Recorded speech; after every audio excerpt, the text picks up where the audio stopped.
प्रिय दर्शकों नमस्कार। हाजिर हूं उन बच्चों के लिए एक रामबाण उपाय लेकर के जो बच्चे लगातार सरकारी नौकरी के लिए प्रयास कर रहे हैं या फिर प्राइवेट नौकरी के लिए भी वो प्रयास कर रहे हैं। लाख कोशिश के बावजूद भी वो सफल नहीं हो पा रहे हैं। बहुत ज़्यादा मेहनत की, अच्छे तरीके से पढ़ाई की, परीक्षा देने के लिए गए, लेकिन जब रिजल्ट आया तो कभी 1 नंबर से, कभी 2 नंबर से, कभी 10 नंबर से वो रह जाते हैं। या फिर इंटरव्यू देने के लिए गए तो वहाँ भी वो असफल हो जाते हैं। तो इसका कारण क्या होता है? जन्म कुंडली का जो 10वां भाव है वहाँ से हम नौकरी का विचार करते हैं, रोजगार का विचार करते हैं। और जन्म कुंडली का जो 5वां भाव है वहाँ से हम एजुकेशन का विचार करते हैं, हमारी शिक्षा का विचार करते हैं। और जन्म कुंडली का जो 6वां भाव है वहाँ से हम परीक्षा का विचार करते हैं, कंपटीशन का विचार करते हैं। या तो आप किसी अच्छे ज्योतिषी से अपनी जन्म कुंडली का विश्लेषण करवा लीजिए और जो भी नौकरी न मिलने का कारण बनता है उस ग्रह के निमित्त कोई न कोई उपाय कर दीजिए। यदि आप अपनी जन्म कुंडली का विश्लेषण नहीं करवाना चाहते हैं तो जो उपाय मैं आज आपको बताने वाला हूं, ये उपाय आप अपने जीवन में अप्लाई करके देखिए। बहुत ही पॉजिटिव इफेक्ट ये उपाय करने से आपको देखने को मिलेगा। अपने घर में ही ये उपाय करना है, कहीं भी नहीं जाना है। होता क्या है, बच्चे बहुत ज़्यादा मेहनत करते हैं फिर भी वो असफल हो जाते हैं तो उनके मन में कहीं ना कहीं नेगेटिविटी भर जाती है और उनका मन पढ़ाई से हटने लग जाता है।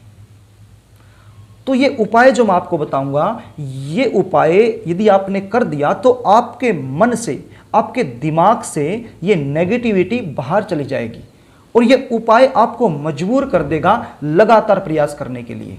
और जब आप लगातार प्रयास करते रहेंगे तो कभी न कभी आपको नौकरी जरूर मिलेगी, कभी न कभी आप सफल जरूर हो जाएंगे। तो प्रिय दर्शकों, उपाय बताऊं इससे पहले आपसे निवेदन करना चाहूँगा, यदि आप चैनल पर नए हैं तो चैनल को सब्सक्राइब कर लीजिए, बेल आइकन को भी प्रेस कर लीजिए ताकि हमारी आने वाली जो नई वीडियो हैं उनका नोटिफिकेशन आपको मिल सके और वह वीडियो आप आसानी से देख पाएं। तो प्रिय दर्शकों, उपाय बड़ा ही आसान है। आपने अपने अध्ययन कक्ष में जहाँ पर बैठ करके आप पढ़ाई लिखाई करते हैं, तैयारी करते हैं, उस कक्ष में आपने एक पोस्टर लगाना है, हनुमान जी का पोस्टर। अब पोस्टर कैसा हो? उड़ते हुए हनुमान का पोस्टर आपने लगाना है। और किस दीवार पर लगाना है? उत्तर की दीवार में। जो भी उत्तर की साइड में दीवार है उस दीवार पर आपने उड़ते हुए हनुमान जी का एक पोस्टर लगाना है। यदि ये पोस्टर आप लगा देते हैं तो इसका बहुत ही पॉजिटिव इफेक्ट आपके जीवन में पड़ने वाला है। अब कई पेरेंट्स का मेरे पास फ़ोन आता है कि बच्चे अच्छे से पढ़ाई नहीं करते हैं, 2 दिन पढ़ते हैं, 2 दिन फिर छोड़ देते हैं, 3 दिन पढ़ते हैं फिर 2 दिन छोड़ देते हैं। उनका मन प्रॉपर तरीके से पढ़ाई में नहीं लगता है, उनका मन चंचल हो गया है। यदि आप ये पोस्टर अध्ययन कक्ष में लगाते हैं तो मन जो चंचल हो गया है उसमें भी शिथिलता आएगी और पढ़ाई में मन लगना शुरू हो जाएगा और एक न एक दिन सफलता आपको मिलेगी। तो प्रिय दर्शकों, ये तो हुआ एक उपाय। अब दूसरा उपाय सुनिए। आपने हर रोज सुबह उठ करके उगते हुए सूर्य को जल देना है। अब ये जल किस प्रकार से देना है इसको आप ध्यान से सुन लीजिए। आपने तांबे का लोटा लेना है, कोशिश करनी है कि तांबे का लोटा ही हो और तांबे के लोटे में आपने 7 बूंद देसी गाय के घी की डालनी है और उसके बाद उसमें जल भर लेना है।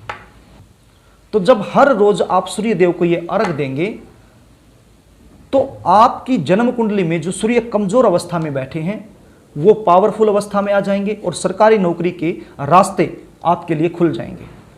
तो प्रिय दर्शकों, जब आप सूर्य को अर्घ दे रहे हैं उस समय आपने क्या विचार करना है, क्या चिंतन करना है? देखिए, सूर्य को जल देने की विधि मैं पहले भी एक वीडियो के माध्यम से बता चुका हूं, अभी बता देता हूं। आपने जो ये कलश है अपने सिर से लगभग 8 इंच की ऊंचाई पर रखना है और जब आप सूर्य अर्घ दे रहे हैं जो धार आ रही है उस धार में से आपने सूर्य देव के दर्शन करने हैं। कोशिश करना है कि उगते हुए सूर्य को ही आप जल दे दें। यदि उगते हुए सूर्य को नहीं दे पाते हैं तो कम से कम 8 बजे तक आप सूर्य देव को जल दे दीजिए। बड़ा ही पॉजिटिव इफेक्ट आपके जीवन में देखने को मिलेगा। जब आप सूर्य अर्घ दे रहे हैं तो आपने बोलना क्या है? ओम श्री सूर्याय नमः, ओम श्री सूर्याय नमः, ओम श्री सूर्याय नमः अर्घम समर्पयामि। इस प्रकार से आप बोल दीजिए और सूर्य को अर्घ दे दीजिए। प्रिय दर्शकों, ये जो 2 उपाय मैंने बताए हैं, ये उपाय यदि आप कर देते हैं तो आपका मन यदि पढ़ाई में नहीं लगता है, चंचल हो गया है, मन में नेगेटिविटी आ गई है, या परीक्षा में आप असफल हो रहे हैं, कहीं भी इंटरव्यू देने के लिए जाते हैं वहाँ भी आपको सफलता नहीं मिल रही है, तो ये सारी जितनी भी समस्याएं हैं ये दूर हो जाएंगी। और सरकारी नौकरी के लिए या फिर प्राइवेट नौकरी के लिए आप प्रयास कर रहे हैं तो उसके लिए रास्ता खुल जाएगा। तो प्रिय दर्शकों, मैंने बड़े ही आसान तरीके से आपको ये 2 उपाय बताए हैं। आशा भी करता हूँ कि आपको समझ में आ गए होंगे। फिर भी कोई चीज़, कोई बात समझ में नहीं आई है तो कमेंट बॉक्स के सारे आप मुझसे पूछ सकते हैं, मैं रिप्लाई देने की पूरी कोशिश करूंगा। यदि आप अपनी एवं अपने बच्चों की जन्म कुंडली का सटीक विश्लेषण घर बैठे बैठे ऑनलाइन मुझसे करवाना चाहते हैं तो स्क्रीन पर दिए गए नंबरों से आप मुझसे संपर्क कर सकते हैं। स्क्रीन पर दिए गए व्हाट्सएप नंबर पर आप अपनी date of birth, birth time, birth place, ये तीनों चीज़ें भेज सकते हैं और मुझसे अपनी जन्म कुंडली का सटीक विश्लेषण करवा सकते हैं। तो प्रिय दर्शकों, यदि कार्यक्रम आपको अच्छा लगे तो वीडियो को लाइक करना, शेयर करना एवं कमेंट भी करना। आज के लिए बस इतना ही, कल फिर मिलेंगे, तब तक के लिए नमस्कार।